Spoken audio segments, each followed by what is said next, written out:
An order of the day now as we continue with work of the Assembly.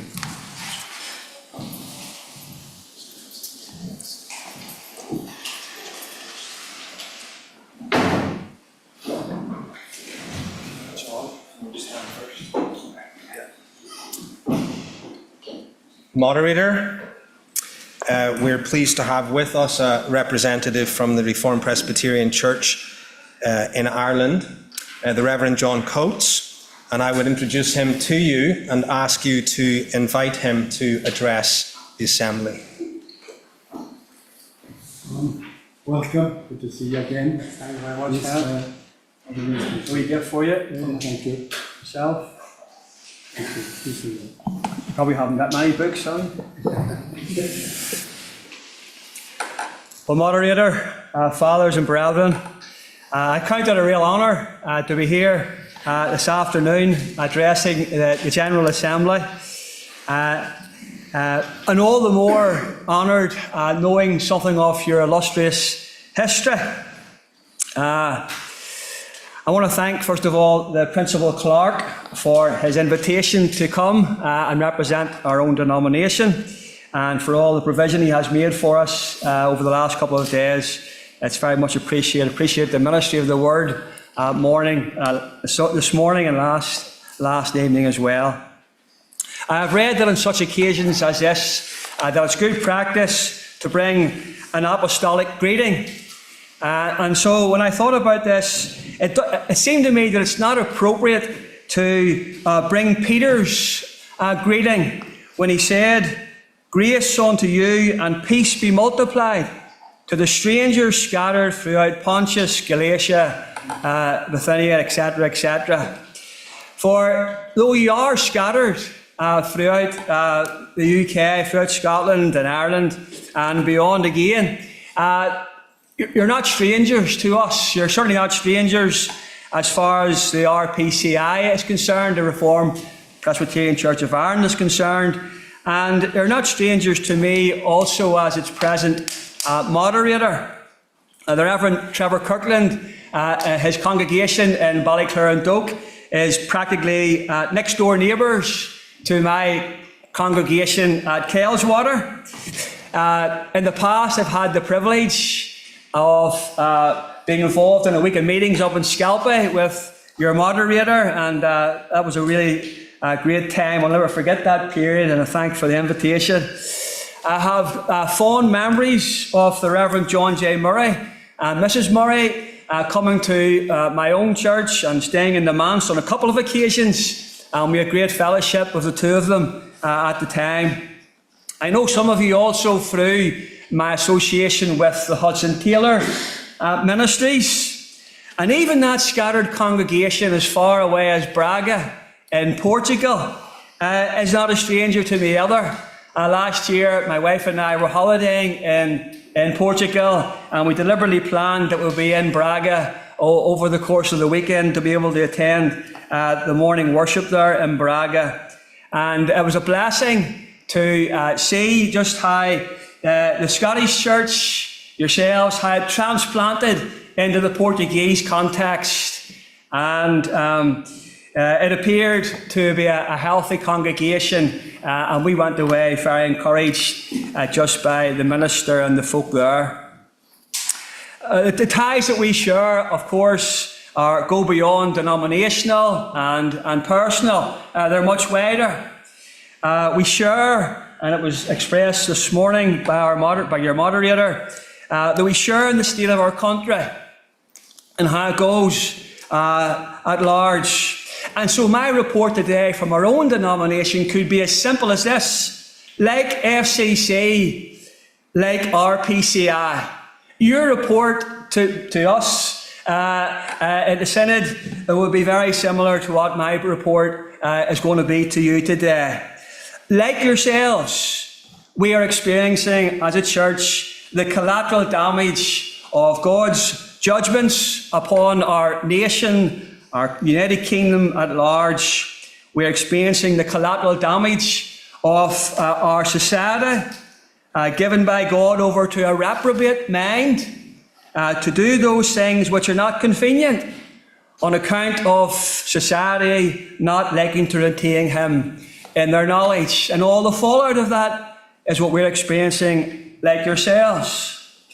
Like yourselves, we are also experiencing the cold draft within the wider Christian church, within the Christian society at large, against all things historical and reformed and confessional, and in particular, of course, our regular principle of worship, which is the same as your own. In such a climate as this, it's almost invariable that Reformed churches of our particular ilk are always going to feel the pinch. We're always going to feel the squeeze, I believe, in such a climate as this. Whenever I started off the ministry, going on 20 years ago, the Reverend Kirkland said to me, quote, "There are periods in history when Reformed ministers and churches are just called to man the fort and to hold the ground until better days." I don't know why he remembers that, but I remember that sometimes you're just called to hold the fort, hold the ground until better days come. Now, apparently better days have come. In part at least, we've heard, I'm sure you've heard of the so-called quiet revival taking place across the country, especially amongst the younger generation. And I would have to say that it's so quiet that I haven't heard of it taking place in any of our congregations. I have, however, heard of a few of our congregations experiencing quite significant numerical and spiritual growth, and that almost overnight. But not as a result of a revival, but rather more of arrival. Not a revival, but an arrival of Christians from other parts of the world, particularly from the Ukraine and from Africa. One of our congregations has gone from, in the space of a few years, from typical worship on the Lord's Day morning in the teens up to 50 now, 55. So it's quite significant growth, and one or two others of the same. If the truth be told, as far as our denomination is concerned, we're hardly ready for either a revival or for our rivals. We have 39 congregations at present, and out of those 39, 8 are currently without a settled minister. And that's expected to rise into double figures within the next 9 months or so. So there is a lack of ministerial manpower across our denomination, as it is with yourselves to some extent. And we have also a number of our congregations which are in a weakened congregation. And so our presbyteries and our synod are taking stock. We're at a stage where we're beginning to take stock and explore the possibility of having to recalibrate our church landscape. And that's a fancy word, recalibrate, for you can perhaps guess what. There's going to have to be big changes, it would appear, to try to make all this fit in together. The disparity between the number of ministers and the number of congregations, it's not all bad news, as it might appear. Some of it's due to the fact that we've been busy over the last few years at church planting, and there is the most current church plant is taking place in the Republic of Ireland's second city, down in the city of Limerick. And they're without a pastor themselves. They've recently called a man. He hasn't given us a response yet. But there's not a few encouragements there already down in this church plant. The lack of ministers ought not to become occasion for us to become insular. It would be easy in such circumstances to become very introvert and forget the Great Commission is still to be thinking about evangelising. And that's what we've been trying to do in a small way, really. We can overstretch ourselves, but we can never overstretch the Lord's resources. And we're very thankful to God that we have currently 5 students training for the ministry in our theological halls, and they are due to graduate next April. The Lord has also brought in 2 ministers, or 2 ready-made men from the outside, men who haven't come through our ranks. One man from the Free Presbyterian Church of Ulster, who's come in, and he's currently on placement, preparing for a call. And another man from the more unusual quarters of the Church of Ireland, who has come in and he has received the call and accepted it, and is now the minister up in County Donegal. So these are men that we hadn't trained, but they've come in, and we're very thankful to God for them. We have a long-established work in the city of Nantes in France, and it's growing very slowly, but it is growing. Just a couple of months ago, they ordained their first elder, one of the first ruling elder. We have a newer work in Spain, and it has experienced as many twists and turns of providence as it has faced ups and downs of fortunes. They're due to move into new rented premises anytime soon in the city of Seville. This is their 3rd movement. They were in elsewhere in Spain, and this is the 3rd time they've moved in a few years. It's a situation which is which is very fragile at this stage. Our summer youth camps and our young adult conferences are a source of great interest and encouragement to us as a church. I believe it's the same in your own church, the young people in the camps. We're very thankful that one of the members of my own church in Kelswater, formerly from your Nest congregation, was able to attend there earlier the year at your youth adults conference. And we pray that from these groups that they will be helps to a quiet revival going on right under our own noses from among our covenant children. And we would pray that that would be the case, that the Lord would use these things to begin a quiet revival of our covenant children amongst us. And we would pray the same for your own youth works. We heard last night that Christ must have the preeminence. It's a note which rings true very much with our own church. And if that's the case, if that's the trajectory of this denomination, we can expect the Lord to favour and bless his own cause, because that is his cause. We can expect him, as John Calvin said, that God has his settled seasons of visiting upon his church. It's in his nature to visit his church. And his nature is as good as a promise. The Reverend Kirkland said to me all those years ago, sometimes we're just called to hold the ground and to wait. And so on that basis, I want to leave you with the words of encouragement from Isaiah chapter 30, verse 18. And therefore will the Lord wait, that he may be gracious unto you. And therefore will he be exalted, that he may have mercy upon you. For the Lord is a God of judgment. Blessed are all they that wait for him. We pray the Lord will hasten it in its days, and that we might rejoice with you at such things. I bring you greetings from the Reformed Presbyterian Church of Ireland. Thank you.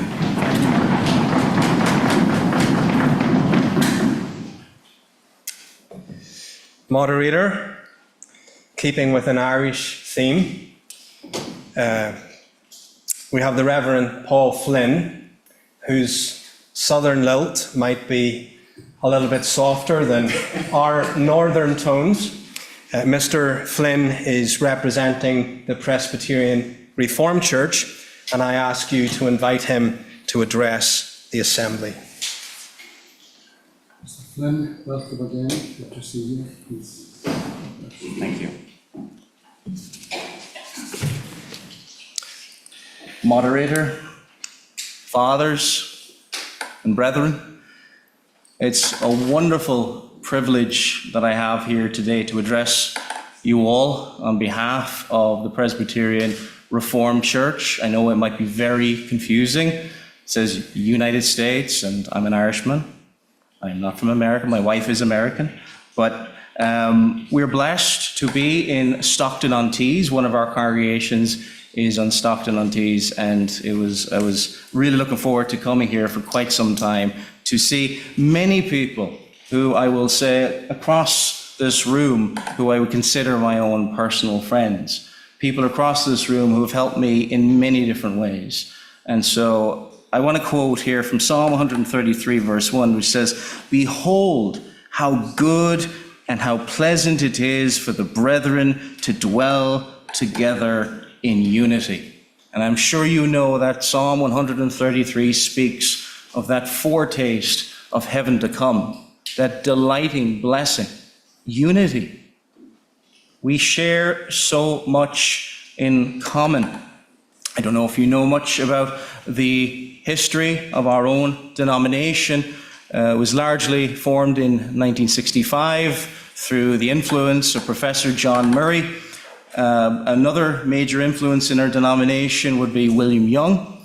One of his books has been published by Reformation Heritage Books, and those two men very influential in the shaping of our denomination and what it is today.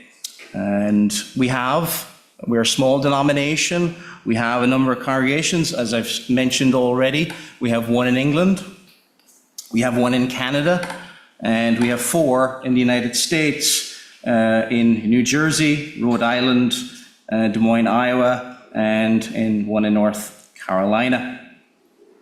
Like all denominations, especially holding to the truth of the Reformed faith, we experience encouragements and we experience discouragements, as I'm sure you all have in many of your own congregations. And we should pray for one another. Brethren, we are one church.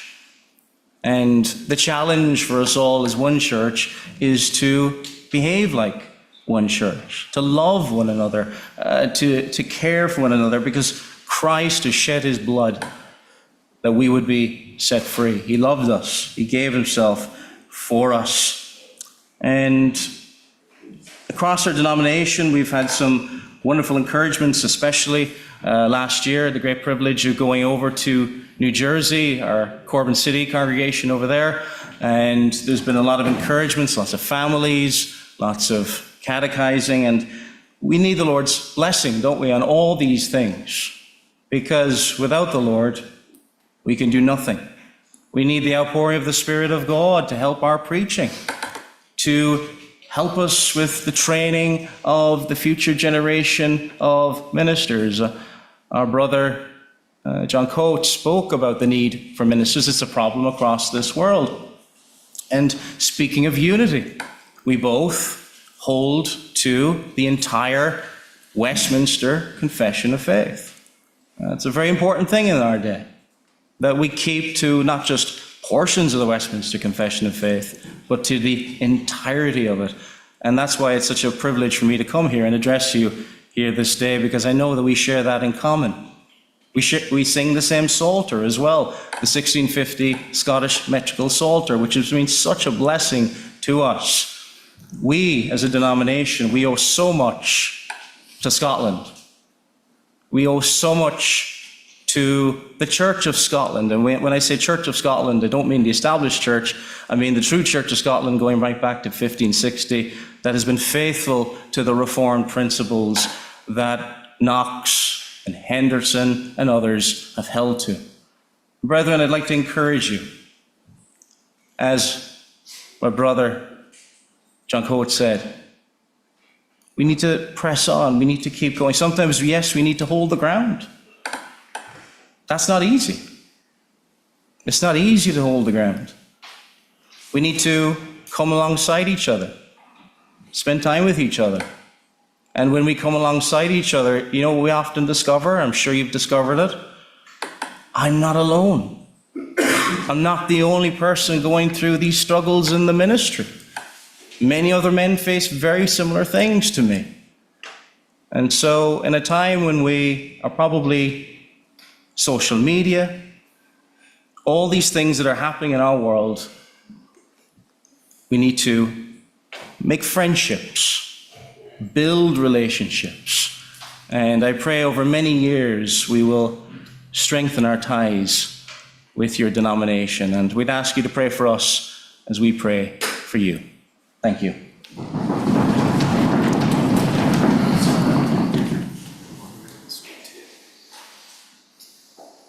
Well, brethren,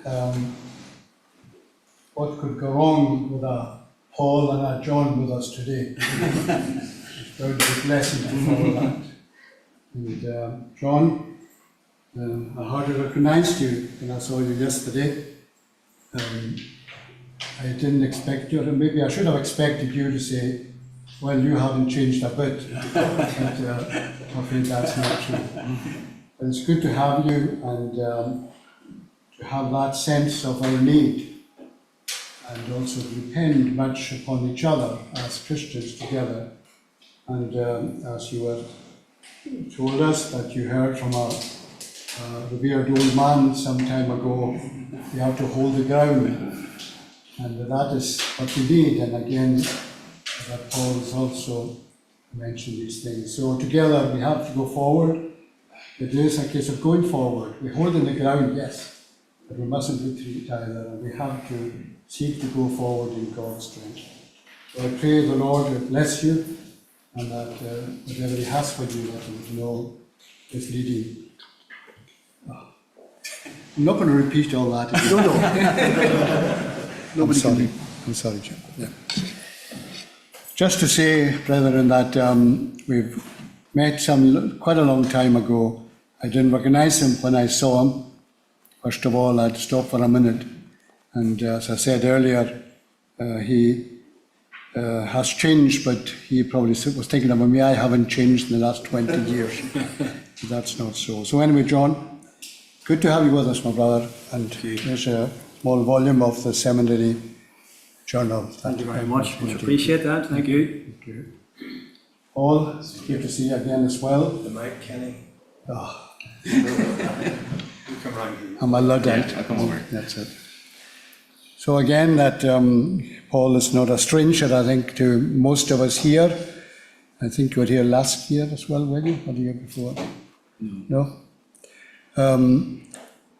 There is an interest in the work because obviously it's not too far south, and our prayer is that we will pray for, as you said, pray for one another and seek to remember each other before the Lord. What we have in common is important, and in that way, through that we'll be able to build a relationship and to remember each other, particularly before the throne of grace. Again, a journal. Thank you. Every blessing to you.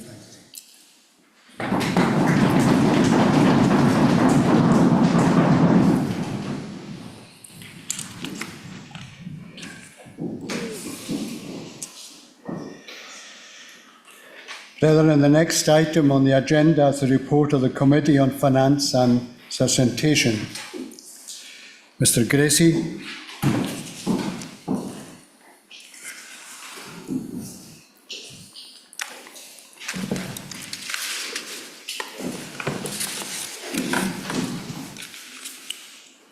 Moderator, fathers and brethren, you will find the report of the Finance and Sustentation Committee on page 34. Begins on page 34.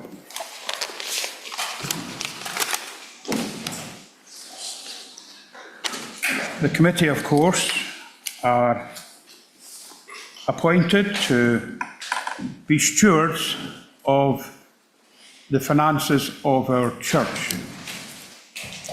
And we have a duty to safeguard these finances, to make sure that they are spent well and dealt with well. And the committee has sought to do that over the last year. Money, of course, is in our own day very important. Of course it is. To have the finances that we have reason to thank the Lord for another year where the Lord has been very good to us. But I think as we come to consider a report like this, we should be reminded what really is the most valuable commodity or anything that we have.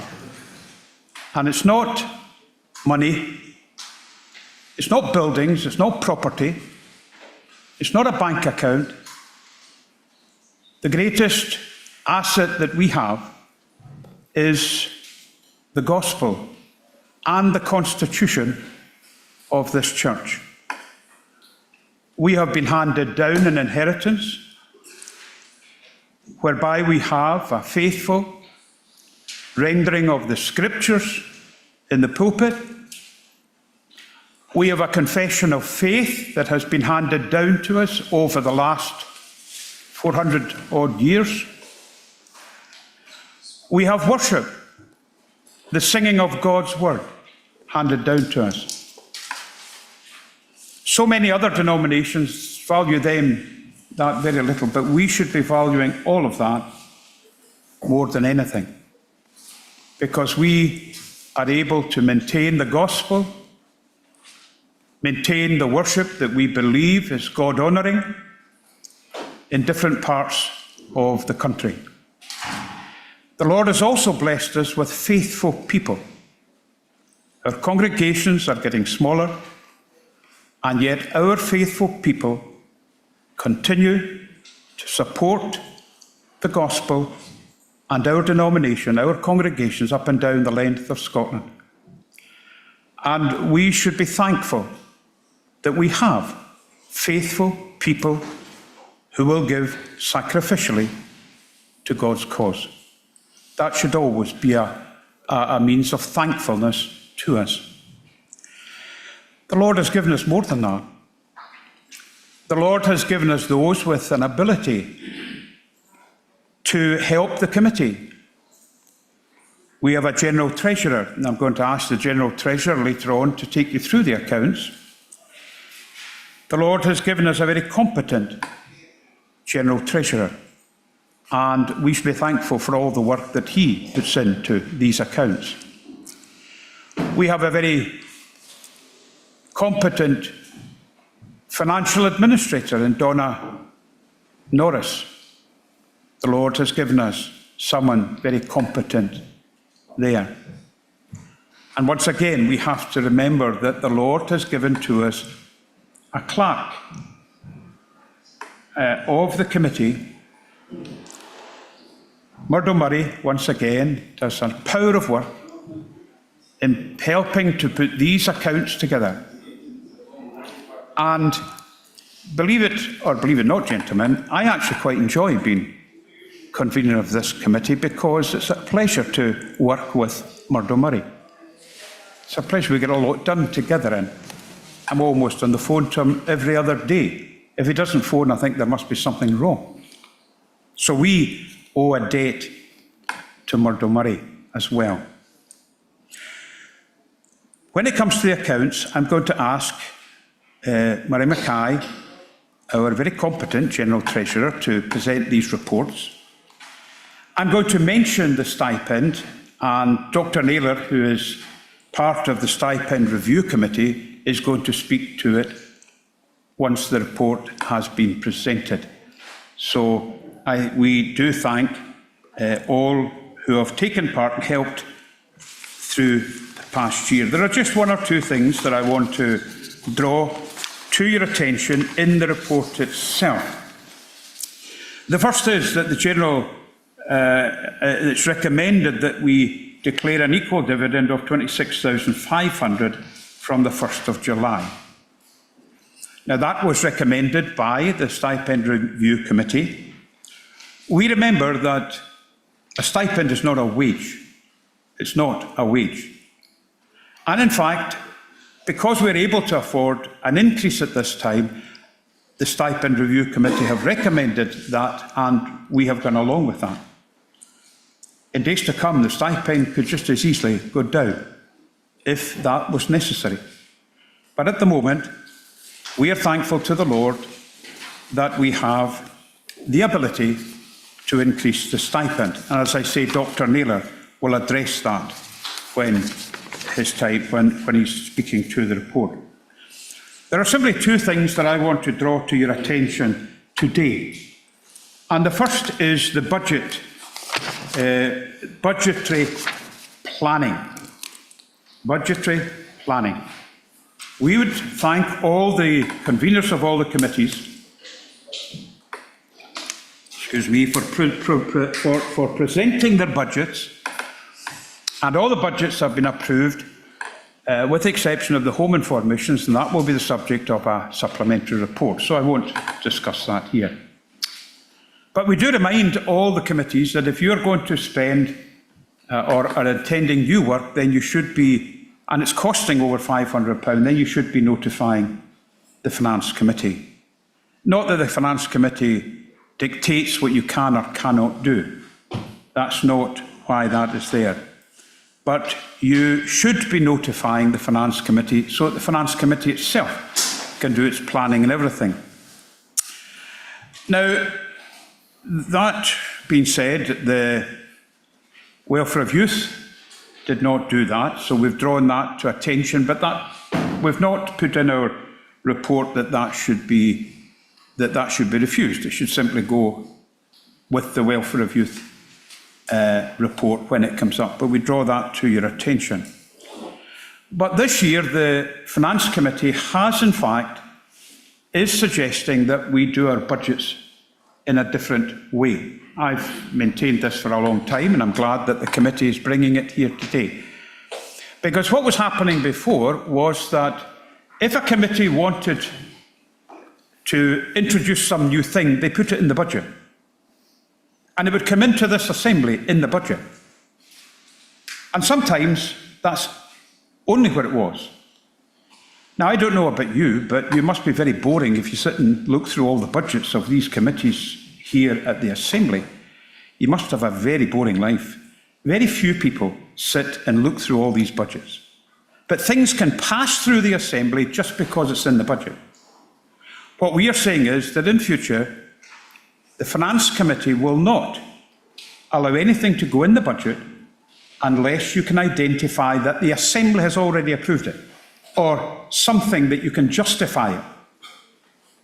Something that you can justify this cost by going back to the Assembly and showing that the Assembly has given approval. Other than that, what you do is you bring it in your report.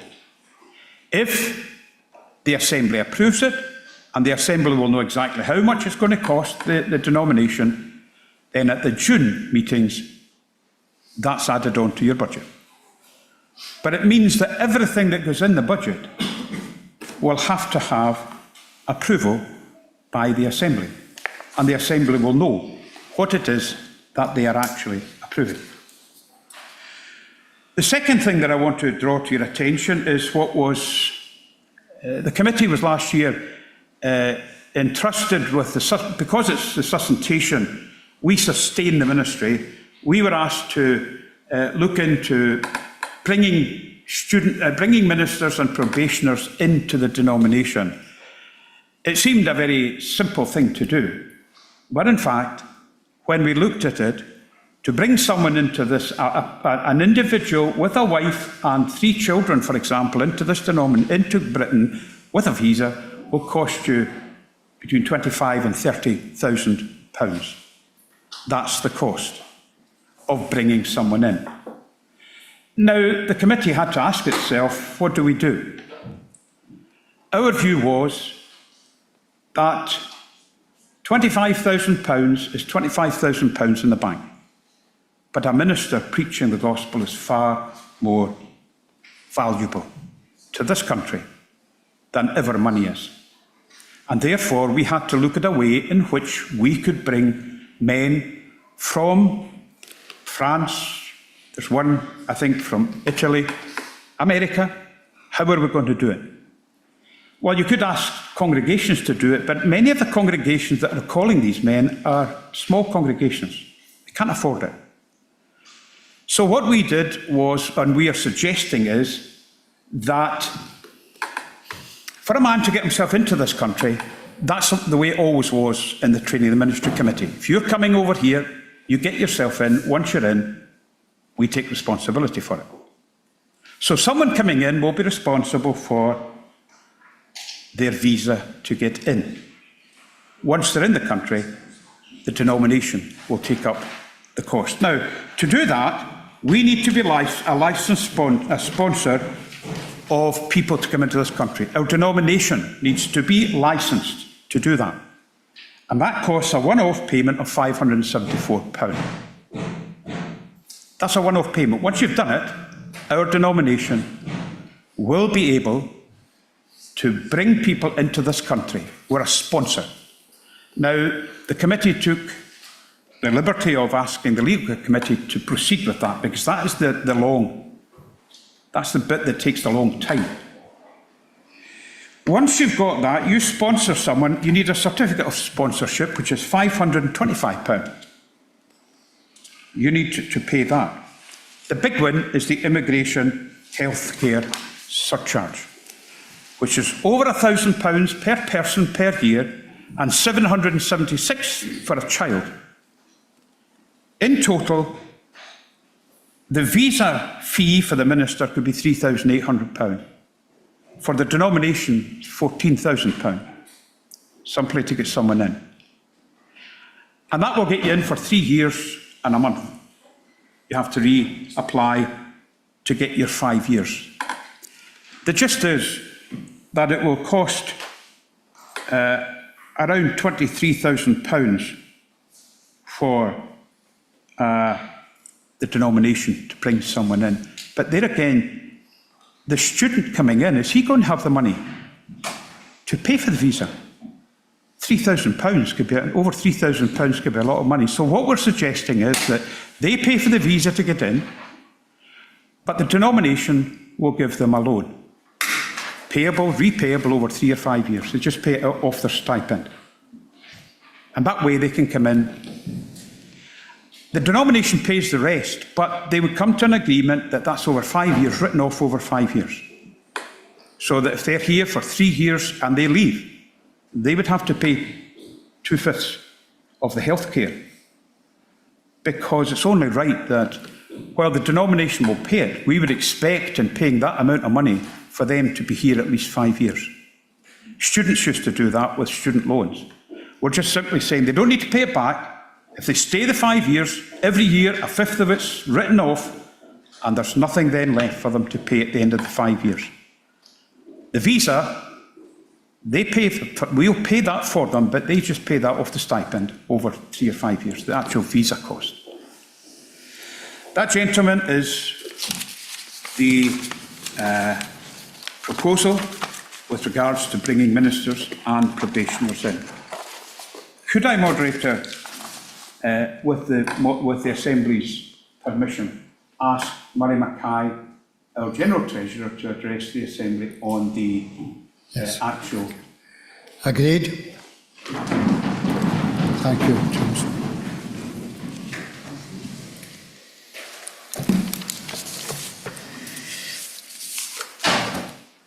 Moderator, fathers and brethren, well, I am that boring man who needs to take interest in all of the budgets. And I would highlight the paragraph at the top of page 38 of your report, which actually says there will be an opportunity at the General Assembly for conveners on standing and special committees to be questioned regarding specific details of their respective committee budgets. So I would recommend all should actually take an interest in that. Maybe further collaboration will be been rather boring is like the convener enjoying his role generally. I really enjoy this role too. There are 2 items which I do not enjoy, one being the statistics, which maybe some of the men are surprised at because I hassle them about it, and the other is this role here. I always try and avoid it, and every year I'm brought on. I think it's an excuse that finance have another 5 minutes up here, but we won't take long. I'm aware there's quite a few supplementaries this year, but I just want to deal with the matters that the conveners asked me to. So we're looking at the accounts, which we find at the back of our paper, starting at page 34, I believe.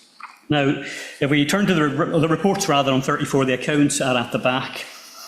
Recently, at our own annual general meeting, congregationally, our minister preached on the portion on Luke 16 about the unjust steward. And he highlighted at that meeting how we were giving account of our stewardship, like the convener has mentioned already. And I think that's to be kept in mind. These things might seem boring, but we're showing what we've done here with the money, which is the Lord's. And we trust that what could be said of Mary of old, that she had done that which she could, would be said of us. So I'll just go through the titles of each of the topics here in the report. I won't take long on them, but just to highlight a few things. Number 3, income.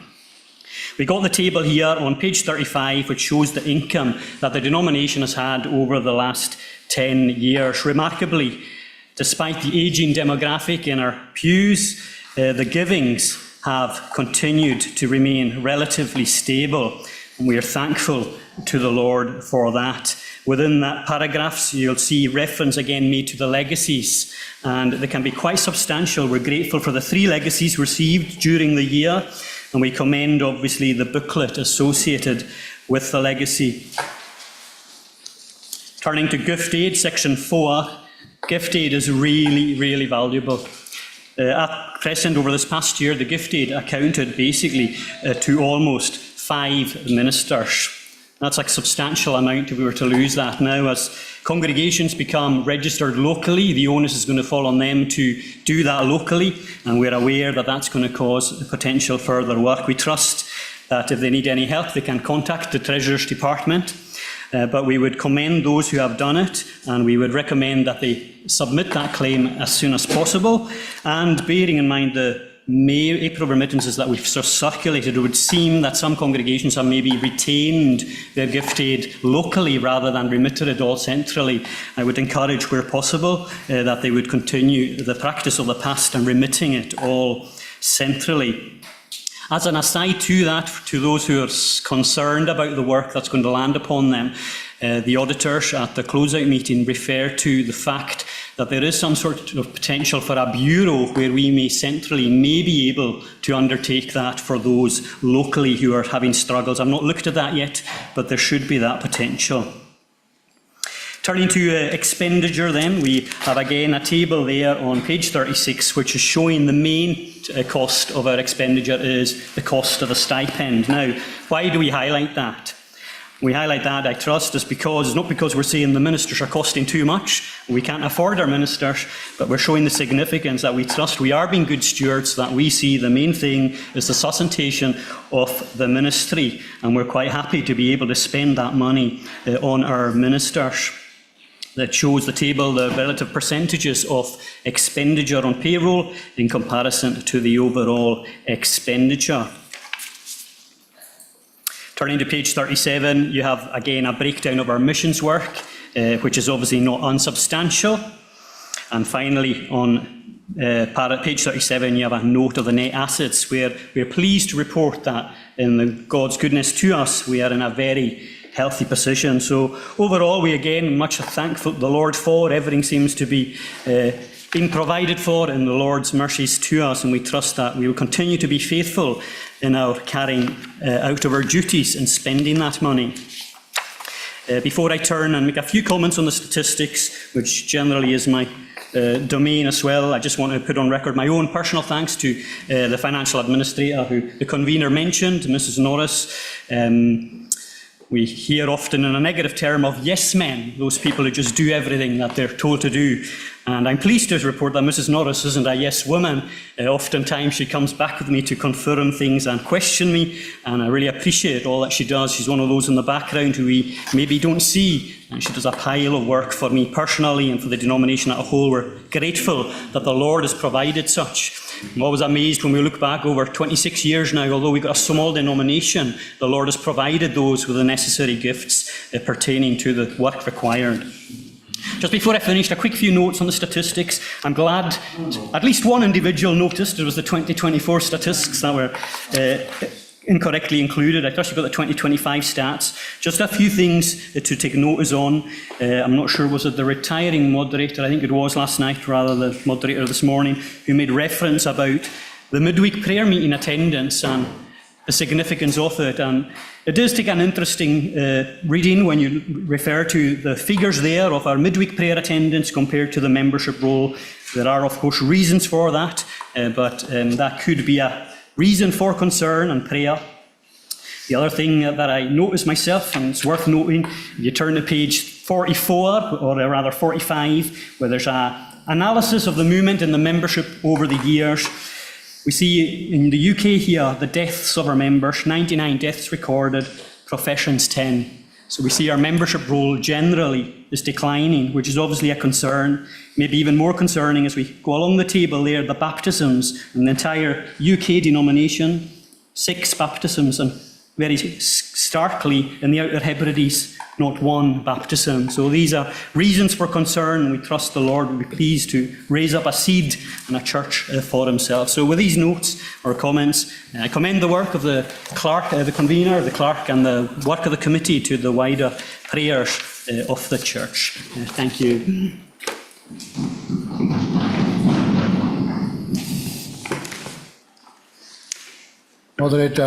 Moderator, speak to myself. questions? Any questions? Mr. McCallum first. Moderator, a question regarding a minister coming into the country to work under a visa. What is the question of the time scale if you compare a minister under a visa and a minister or a student completing his course in this country and then being available for a licence? Is there any difference between when the two different ministries, one under a visa, one finishing in this country, is there any difference in terms of when they would be available for a call? As far as the visa is concerned, no. In order to get the visa, there must be the call.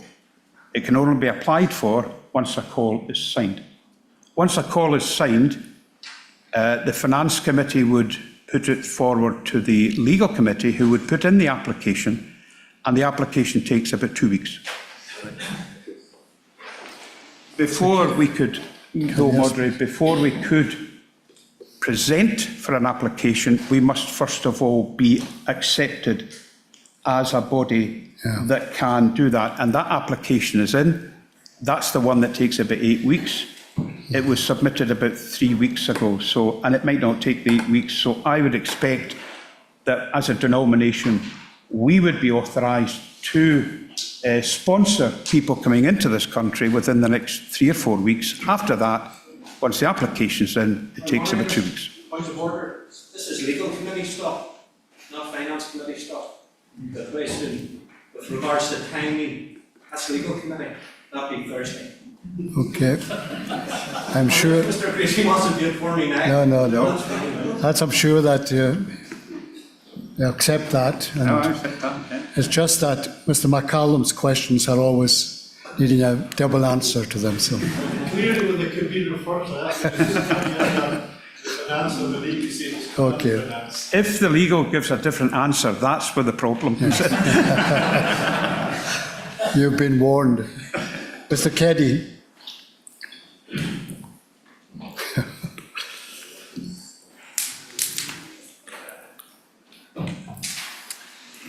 Mr. Moderator, fathers and brethren, in relation to this matter, on page 40, there is a line which says, application costs for indefinite leave to remain, £16,130.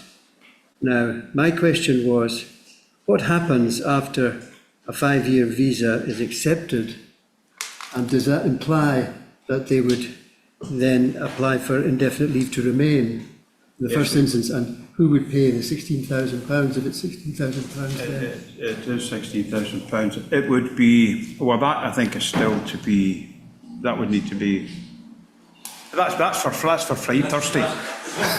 Consider from the June meeting. That would be considered So as you take the Ministry Committee, Legal Committee and the... Well, we're the same personnel. It's the same So that's the person. problem at times. And the difficulty with this is that it's suscitation that deals with the ministers coming in, but we then put it to the legal to do this, to do the work. So you have, and it's the same personnel at the moment, so it will be dealt with at the June meeting. Mr. Beers. And nothing into the legal, please. Moderator, could I just commend Mr. Buchanan for his zeal to answer his own questions? It's remarkable. Moderator, fathers and brethren, first of all, a few things. Since I moved to the States, I don't tend to pay a lot of attention to the Finance Committee report because we're not governed under the same financial system. That was an oversight on my part this time, but I would commend the committee because this is a ton of work. I've gone through immigration. This is heavy. And I think they've done, together with the other committees, the same personnel, it appears to me they've done a tremendous amount of work. So thank you for that. 2 questions. First of all, the liability of the individual to pay his own visa costs, having already received a call, so he's been invited to come. Has the committee considered that, if I'm understanding this scheme correctly, the congregation is not actually paying anything? I keep seeing denomination. So I have a moral problem with that. If someone has already received a call, that's the reason he's coming in, and then you basically say you got to pay $3,800, but we'll give you a loan. Has the committee considered that that cost actually be covered by the calling congregation? I think, if I am not mistaken, in the report it says that he must be given a copy of this before he accepts a call. He must, I think it says in the report at some point, that they must be provided with a copy of this before they would accept a call. They would need to be willing to do that. As far as a congregation, some of the congregations are small. Some congregations need to pay for, we've had one congregation already given a call, finding it difficult to pay for removal expenses and things like that. The local congregation doesn't always just have pay nothing. There are other costs that we would imagine they would have to pay, helping a man to move or whatever. But I think the principle we had was, if there's a minister there, he should be available to every congregation. No congregation, just because they're small, should be disadvantaged. And that was the principle we worked on. Secondly, in students, with students, it was always the case that they got themselves into the country. Once they're in, the denomination would take the responsibility. So that's why we've gone with, they pay the visa once they're in. And the big cost is not the visa. The big cost is the health, that's the big one. And that's the one that the denomination's taking on board. Thank you. I would see a difference between a student coming in volitionally and an individual being called and invited to a congregation. Second question, done a lot of work here in terms of, wisely, and I think importantly, giving an understanding to the individual that if the cost is going to be covered and then he doesn't remain, that there's a liability for him. I do wonder, however, if the committee has considered contingencies where someone could come in, someone could get sick, and through no fault of his own, not be able to function for 5 years. And as this stands, it would seem to make him financially liable for something that was completely out of his control. So has the committee considered some kind of policy statement of contingency that would not put someone under that financial liability, on top of perhaps a hard providence already in their lives? Yes, that's a good question. It's a question that has always been the case, that a person takes on the liability. For example, a student would take on the liability. We always took the position that we're dealing as Christians with Christians, and that they would pay it back if they left. But we also had it that if they left and for some unforeseen reason had to leave, or there was something that came in, then we would actually write it off. And we have written off loans before for circumstances where someone has simply circumstances that have one student, for example, that got 2 or 3 years worth of loan and then just simply failed. Now, he didn't deliberately come in. We're wanting to stop people deliberately come in to get the money and then go. So I think the committee's looking at it from the point of view, Christians dealing with Christians, you should deal fairly with them. And we expect someone who takes on this liability to be honest to pay it. If there is some reason that they can't, or if there's something happens, then the committee's not going to go chasing them for the money. Unless you, I mean, it's become, you could almost have to write in for every eventuality that comes along, but we're happy to take that up on board and shoot, and we'll look at that we'll look at all these things when it comes to. Mr. Gracie, haven't we had before situations like where people are student loans, Yes. but they've never been, morally they should have paid it back, but the church has never chased them to do it. It's not We haven't right. chased them. If they don't, we've had one that just simply didn't pay it back. Well, we're not going to chase them. No. That's on their conscience, and the Lord will deal with them. But we will take on what Mr. Beers has said and look at that in June. We'll take a look at that and maybe write something in the minutes or something that, if were circumstances to be such, then we would never envisage, I don't think, chasing anybody for money. If they don't pay the money, or if they don't act like Christian, then that's on them, not on us. Mr. MacLeod?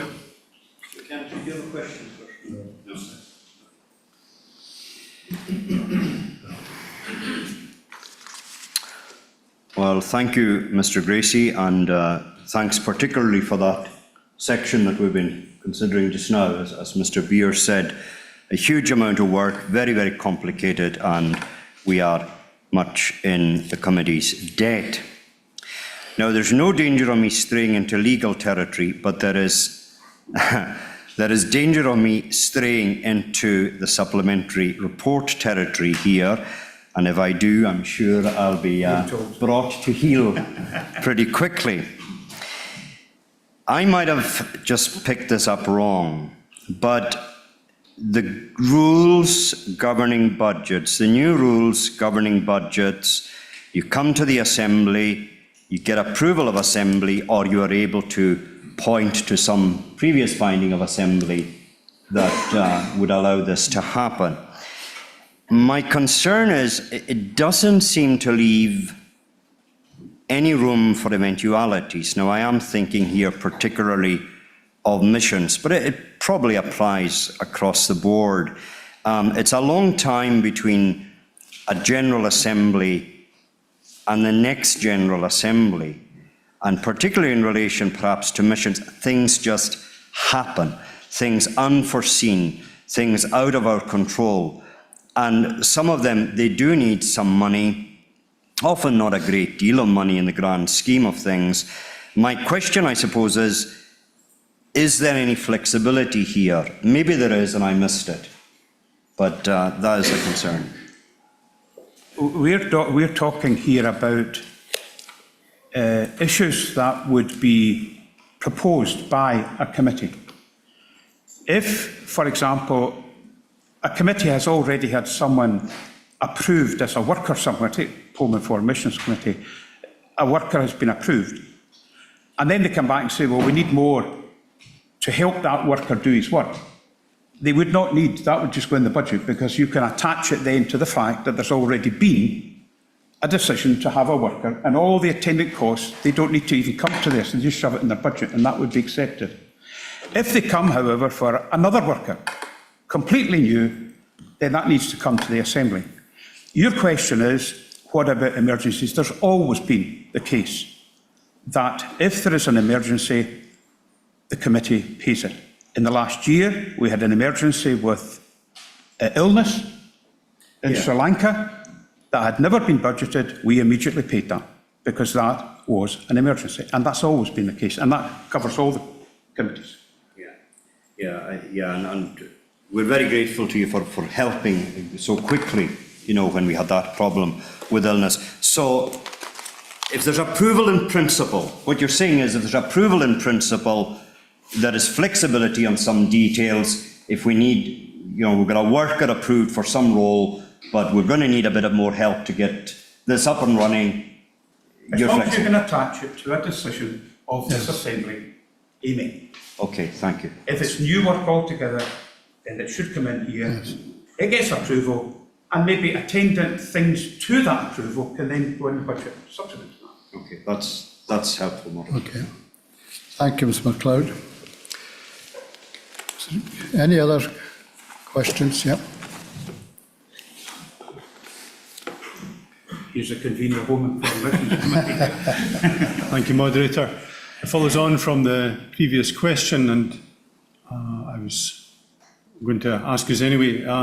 It's when you think of the situation that for something to be in the budget at the Assembly, it needs to be.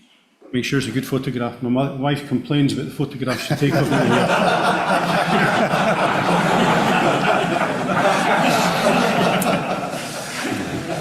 She probably complains about all the photographs of me. Sorry. For something to be in the budget at the General Assembly, it needs to be with the Finance Committee by March. That means that the Missions Committee, or whichever committee is working on that, needs to have a matured consideration, before March. So you got March, April, May, June, July, August, September, October, November, December, 10 months until, because you're talking about the budget of the next year. That year is 12 months, so you're talking sometimes 22 months in advance. You need to have it all thought through. So it is very conceivable that not just emergencies, but sometimes policy decisions could, new work may develop in that time. And so is there a way, is my question. Okay. Is there a way whereby that can be dealt with by the committee? Would it necessitate a commission of Assembly, for instance? Well, if it wasn't, I would say good planning on any of these committees should be planning for the following 12 months. That's all you're talking about, because if there's work that you wanted after in June next year, then you would just bring it to the Assembly next year in March. I think if you are planning ahead, whether it be in Sri Lanka or anywhere else, then a 12-month period is not unreasonable to say that that you should have that planned out. I mean, you shouldn't be going from month to month. You should be having it planned out well in advance so that you can budget well in advance. If there was something that was an emergency, then the committee would pay it. If it was something that was other than that, then you could ask for a commission of Assembly to meet and approve it. Does that satisfy you, or you need more? Well, it's just to the point, Moderator, that it is often more than 12 months, because the Assembly makes a decision in May, but it needs to be matured and considered by the committees before March. So, yes, ordinarily things should be well thought out, and you hope that would be the case. But we can all think of scenarios where there's been opportunities given, and particularly in missions, there's doors of opportunity have opened, and there's a need to respond sooner rather than later. And to delay until the next Assembly could be a very long delay. Well, I think if there was a thing like that, then that could be looked upon as an emergency. I mean, there are situations that might be an emergency, but what we're trying to avoid is the Finance Committee becoming the overall committee that decides what does or does not go ahead. It's not for the Finance Committee to decide these things. We look at things from a financial point of view. It's not for us to approve work that goes on in the Home and Foreign Missions Committee per se. We look at the costs of it. We might, in actual fact, criticise some of the costs, but that's as far as we can go. We bring it to the Assembly and say, ask the Assembly. That's the difficulty in it. Thank you, Moderator. Yes, I think that satisfies me. So there could be that would be an emergency situation, and it would be considered at that point. Thank you. Thank you. Thank you. Mr. Woods, I'm sorry, Mr. Kemp, were you waiting to, or not? Oh, I see, okay. Moderator, Mr. Gracie, is there mileage in matters being referred to commissions? Because we have two commissions, potentially two commissions. Would it be open to some committee like would it be open to something like the Home and Foreign Missions Committee to bring matters to the commissions of Assembly? And that would mean that there's the maximum delay is, 3 or 4 months? Yes, it's open for anything to be brought to the Commission of Assembly. And remember, expenditures up to £500 you'd be allowed to do anyway. So you're really talking about expenditure that's more than £500.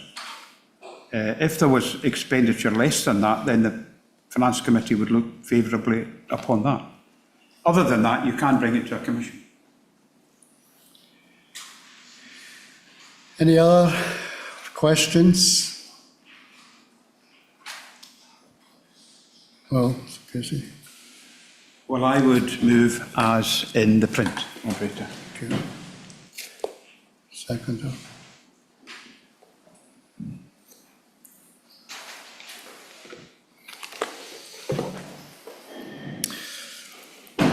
Moderator, I feel like an heir to the throne waiting for his time to arrive in order to make his speech. But I'd like to express my great pleasure to second the report of the Finance and Sustentation Committee. Now, I do believe that there are many people who think of the Finance and Sustentation Committee and its report as something that is foreboding and boring, and I probably thought that myself. But I am now just about to end my second time on Group 1 committees, and I have to say that if you're asked to serve on Group 1 committees and you're asked to obviously be on finance and sustentation, and you think that you know absolutely nothing about money, that does not debar you. Indeed, that is a great benefit to being on the group. And I say that as one who has great problems with numbers and immense problems with finance. If you come on to this group, you will be helped through the group, and you will be helped in the understanding of finance. And I would like to commend our General Treasurer for doing that. I have to say something about our convener. He thanks everyone else and obviously cannot thank himself. And he has indeed been a powerhouse in his role as convener of finance and sustentation. And I think you have had an insight that the convener and the clerk, they work well together. And that must be for a committee to work. And this is a working committee. Every member on the committee works. They are workers. The elders are busy. They contribute. They work. It is a committee that runs well together. I would commend the Finance and Sustentation Committee to your prayers. There is also something that I would say as well. We have had it mentioned and highlighted, the issue of legacies. Legacies are important to the church, and we would commend to our people that when they pass away, the work of the church can indeed be greatly helped should they provide a legacy. Now, over the past number of months, even into a year, a very large legacy was left to the denomination, and that was able to help a congregation to do a lot of work on their buildings. Another legacy, large legacy, was left to the church by somebody who is not, or was not, a member of our own denomination. Indeed, he came from south of the border, and because he listened in to one of our ministers, his sermons, he was so taken by that when he passed away, he left a very considerable sum of money to the denomination. So the legacies that we get don't always come from within our own geographical So I have the greatest of pleasure, Moderator, in seconding the report of the Finance and Sustentation Committee and thank the members for all of their work. Thank you.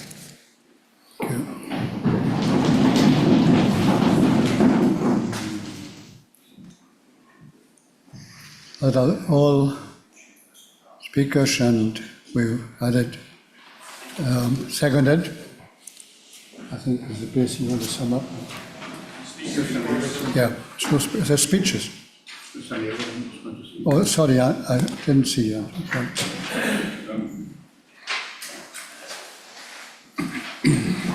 Moderator, fathers and brethren, just want to speak briefly regarding the stipend review panel. This is the second year we met. It's not strictly speaking under the auspices of the General Trustees, but it comprises of myself as chairman, two of the General Trustees and two retired ministers. The idea being that it is kind of independent from the Finance Committee and seeks to look at these matters as impartially as possible.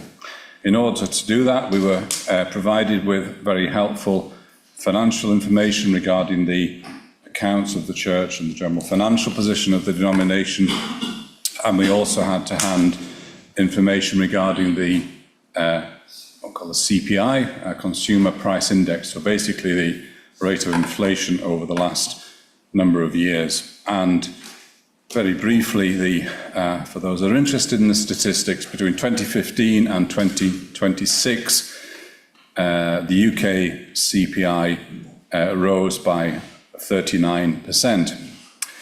In comparison, the stipend for Free Church Continuing Minister in the UK rose by only 28%. So there's a clear disparity. And that's despite us recommending, and it was accepted, a stipend increase last year of 1,500, and also a £1,500 increase was given the year before. I think the emphasis last year was also included a bit of a comparison with comparable Presbyterian churches within Scotland, and by and large we are behind all of them. So the suggestion last year, the recommendation to make an increase, give an increase of £1,500, was to try and restore a little bit of the parity with other denominations and also to catch up a little bit with inflation. This year, after careful consideration of the figures and the information to hand, we felt that a further increase of £1,500, equating to about 6%, which is above inflation for the past year, but nevertheless still leaves us lagging behind, as I've said, some 11 percentage points. We're conscious that, as has been said already, the stipend is not a salary. We made reference last year to the differences in different congregations between expenses that some ministers claim and others don't claim, and in some congregations they give expenses more generously or in different ways than other congregations, and we would encourage some uniformity in these matters. Our understanding of the position of the financial position of the denomination was favourable, but we're very conscious that on the face of it, this seems it's a fair percentage increase compared to last year. But I think we felt as a stipend review panel that priority must be given and should be given to the financing of the stipend within Scotland as a priority, a significant priority for the denomination. And to put it very bluntly and very simply, it is for the Finance Committee and ultimately the General Assembly to decide how our resources are best used. But we felt that the importance of maintaining the stipend. So that's been the recommendation, and we feel it helps a little bit further to restore parity. We were in a position, from our understanding of finances, we're in a position to do this year, or to suggest this increase this year, partly because we've had a number of vacant congregations, so fewer stipends going out, but we're very conscious that could change as and when either students or ministers come into the denomination. So that was the recommendation which was accepted, and happy to answer any questions. So any questions for Dr. Naylor? No questions? Thank you. Thank you, Dr. Naylor.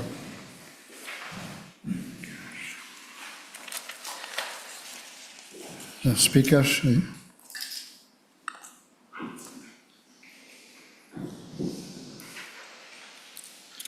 Moderator, fathers and brethren, I would like to again commend the convener and the committee for this report. I do love to see the generosity of spirit, I think, that has been shown here towards overseas men being called to fill vacant pulpits in our own country. And we love to see brethren who are willing to come and help us in Scotland in the need that we have across the nation for gospel preachers.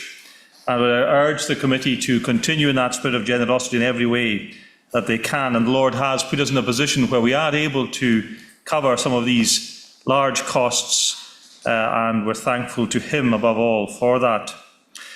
I would just ask also then that we would notice a change then to the budget submissions for committees, which are in the report at least said to be presented by June committee to the Finance Committee themselves. So approval of any additional expenses by the Assembly, and then budgets to be before the June committee. Now I wonder how that will work, because committees ordinarily don't meet. So they have these things brought to the Assembly. The committee then presumably have to rework their budget somewhat, and then they have to meet in June. I don't know exactly how they will get it to the Finance Committee by June. So perhaps some of that just needs a little bit of ironing out. And then the other thing I would like just to raise, as an awareness point really, on page 44, under item 20, you'll find information on resident supply fee. Having looked at this, which I confess I often don't, and there probably should have been over a number of years, it seems to me at present, perhaps I've missed something, to be slightly inequitable. You'll notice there, for example, I went back to do a little bit of research. I was bored as well. So we went back to 2017. And in 2017, resident supply fee was £120 per week. Preaching supply fee was £30 per service, and therefore your resident supply fee was basically 4 times a service. That has shifted now substantially. So as you can look at the supply fee being suggested there just now, a man doing resident supply in a congregation which includes much more than just preaching, it includes expected pastoring and care in that congregation, is worse off than if he was simply doing 3 services and walking away again afterwards. So I think that's just an oversight, I suspect, that hasn't kept up as the rate of supply for per service has changed. The resident supply fee largely hasn't, and I think it would be my request that the committee would take a look at that and give consideration to it. I'm not moving any motion just now, just they would consider it in the course of the next year and see if it's necessary to adjust that by the next General Assembly. Thank you, Moderator. Thank you. Any other speakers? Mr. Keddy?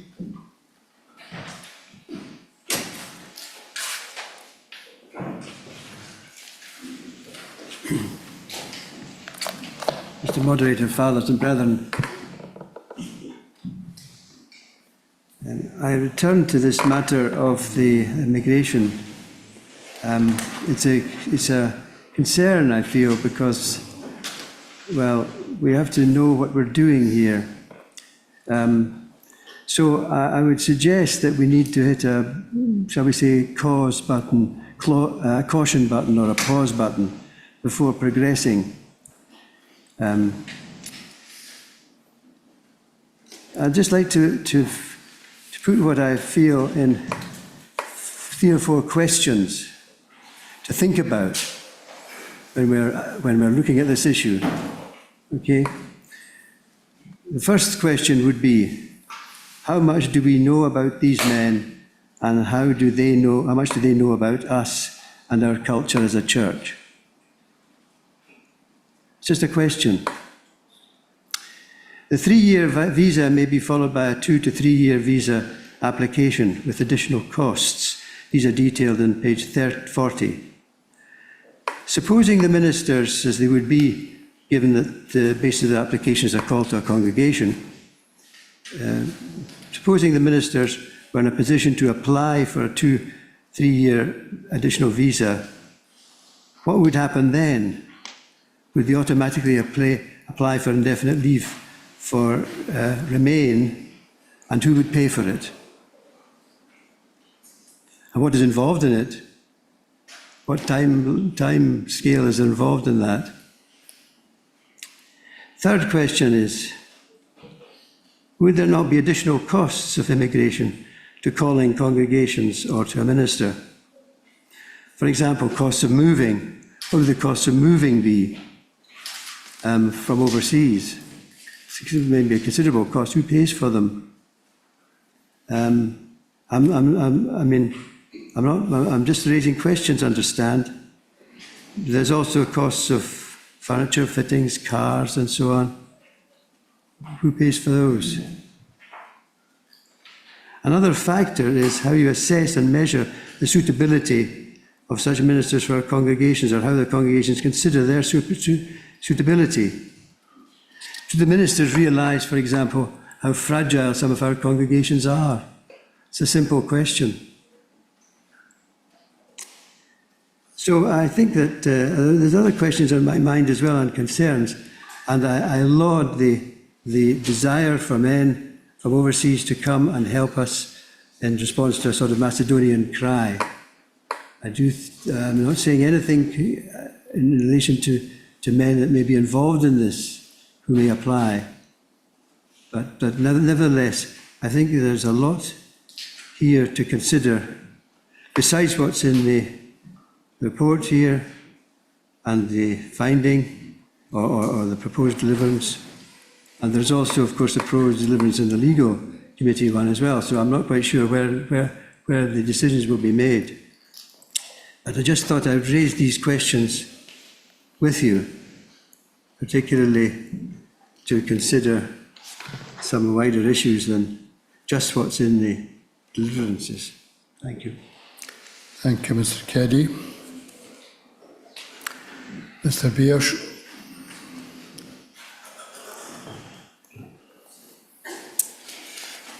Moderator, fathers and brethren, further to my question about the liability of ministers to pay for their own visa having received a call, I don't have any motion to bring, but to speak to the Assembly on this, I think that is something that going forward that should be reconsidered. Now, I understand there's a cost to immigration, but if we reduce it to basic principles, suppose you receive a call within Scotland and that call required you to be liable for £3,800 before you took the call, you would think, that's odd.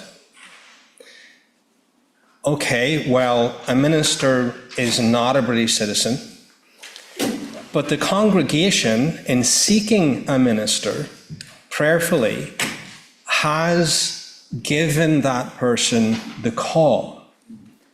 That should not place the individual with a financial liability in taking up that call. I understand that there are small congregations, weak congregations in the church. But I want to speak from my own experience. I was called to a congregation in America, and you may have a perception that America is just like great and all the churches are flourishing and they've got finances. Yeah, that's true. Some of them do now. I was invited to a church plant with no property with 40 people in that congregation. And they covered everything themselves for 8 people. Minister, wife, 6 children, all moving costs, all immigration costs, all reapplication of visa costs. And it was through the sacrificial giving of the people with a determination to try and settle their pulpit with a minister. I think there's a real moral question here. If a congregation is issuing a call, believing it's from the Lord, to place a financial liability on anybody, irrespective of where he's from, to close with that call. And I don't think that's removed by saying, oh, it's a loan and we'll take it out of your wages over the next 3 years. So I would ask the committee to reconsider that point going forward. Thank you.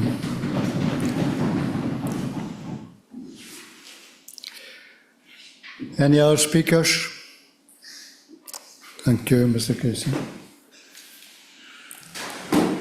Thank you. Can I thank all the speakers, thank Dr. Naylor and the members of the Stipend Review Committee for its work. I thank Mr. MacDonald for his comments.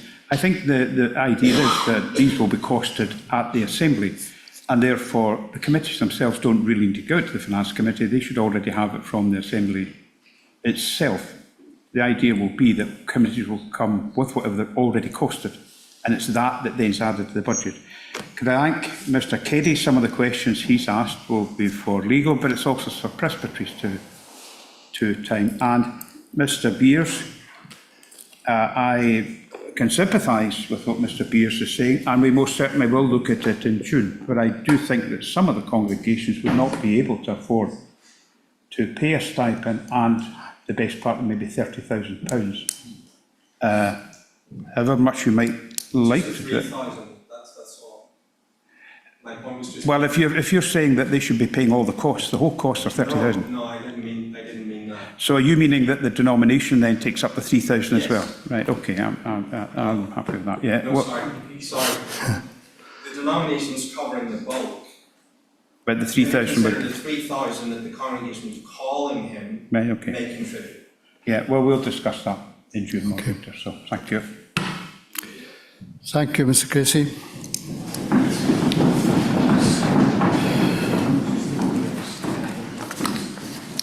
These, brethren, obviously are things that much consideration needs to be given to still.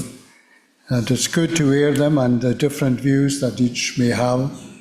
As it should be that we think about these things and that we will come to the right decision. We pray, led by our desire for the gospel spreading in these matters and led by the Spirit of God. Now, friends, we're with permission of and approval of the clerks. Okay, we'll do that one first. Okay. The report of the General Trustees, and then after that, no? Changed his mind, so General Trustees, please.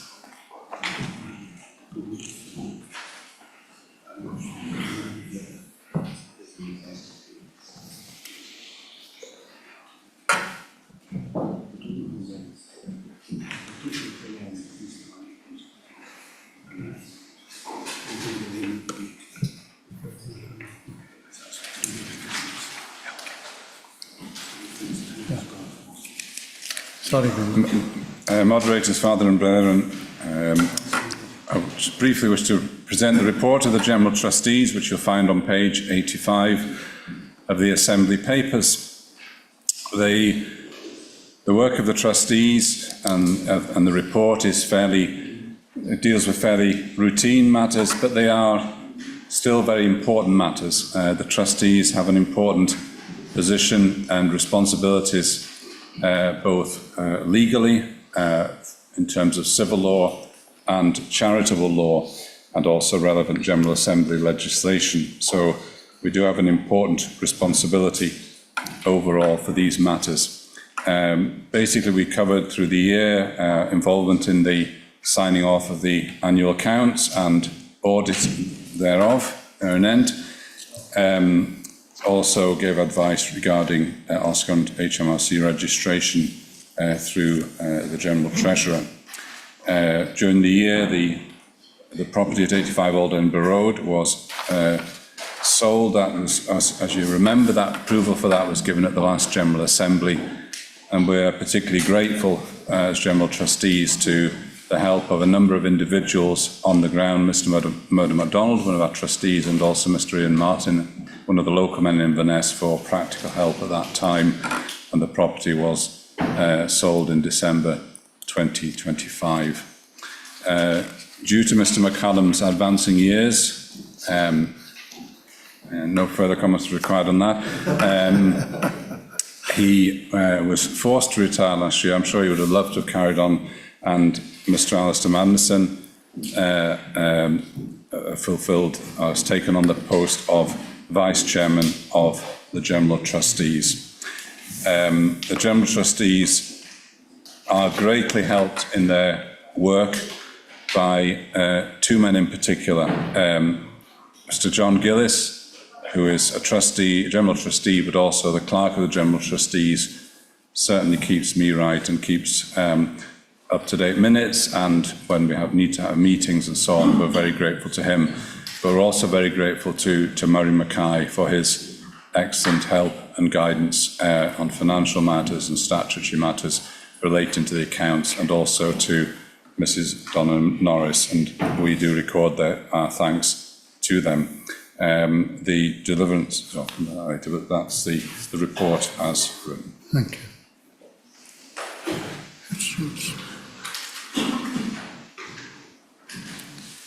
Any other motions? Yeah, questions?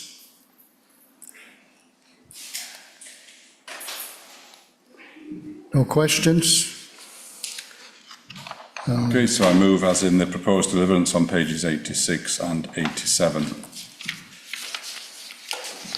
The speakers? It's got a second, hasn't it? I think Mr. Gillis Yeah. seconded it. Oh, he's going to speak, okay.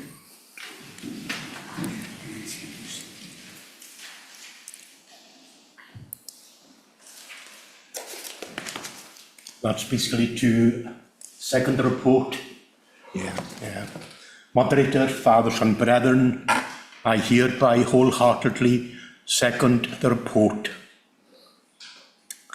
Brethren, it is appropriate that we convey to Dr. Naylor our appreciation and thanks for his constructive leadership and his astute and wise counsel in regard to the ongoing business undertaken by the General Trustees. So, Mr. Naylor, we're very thankful for your ongoing contribution.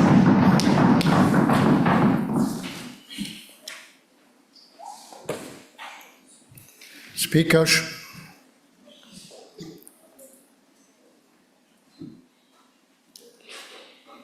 Okay, so I just simply thank Mr. Gillis for thanking me and so on, and commend the report to the Assembly. Thank you. Okay. Now we come to a private session. Supplementary report of the Committee on Finance and Sustentation. So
I think presently there are 4 amendments for assembly arrangements. That'll be handed out at the beginning of the evening, Sederunt.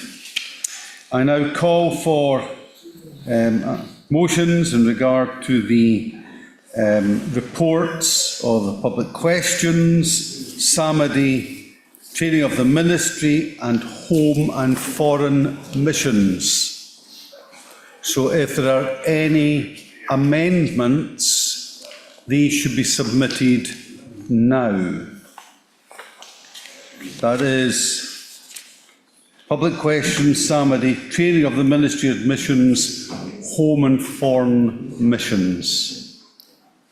I have one moderator in regard to the paragraph 12 of the deliverance of the home and foreign missions, which suggests a date of humiliation and prayer on Saturday the 27th of June 2026, and the amendment will be to insert there or the nearest convenient date, which allows a bit of flexibility for congregations if it doesn't suit, but gives a general date, and that probably should have been in the original deliverance. So that is all I have. So there is no one's given me anything for public questions, Samedi, training of the ministry, or home and foreign missions, which I presume means that there is nothing in the deliverances being contested then. Okay, that's interesting. Okay, brethren, so back at... So that's fine. Now, the only thing is, will the business committee meet to... The business committee will meet round the clerk's table at the close of this Sederunt. Tea is at 5 p.m. in the hall. A reminder that the training of the Ministry of Missions Committee is hoping to meet around 5:15. It may be slightly later, the way things are running. They should be able to meet in the moderator's room. Yeah, it's clear now. That is now free, as far as I know. So the training of the Ministry Committee will meet around 5:15. Things may run slightly late because dinner only begins at 5. But 5:15. I would invite you, moderator. We now adjourn and we reconvene at 6:30. And someone needs to say grace.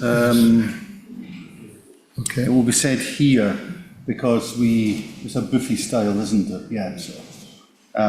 So the General Assembly do now adjourn to meet again in this place at 6:30 evening, whereof public intimation is hereby given. Thank you. Would Hugh Pierre please come forward and ask a blessing on the food?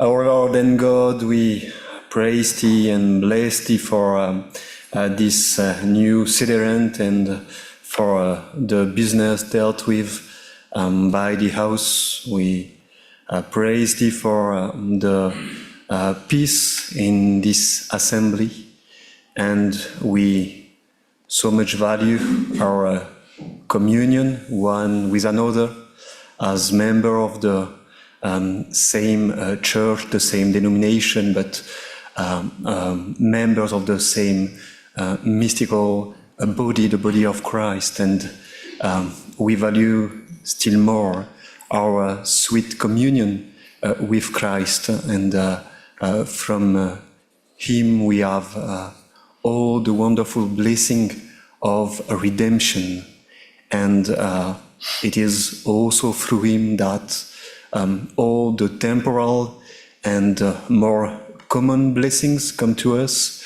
So we give thanks for the food and pray for thy blessing upon us, upon our conversation. And all these things we ask in the name of our Lord Jesus Christ. Amen. Amen.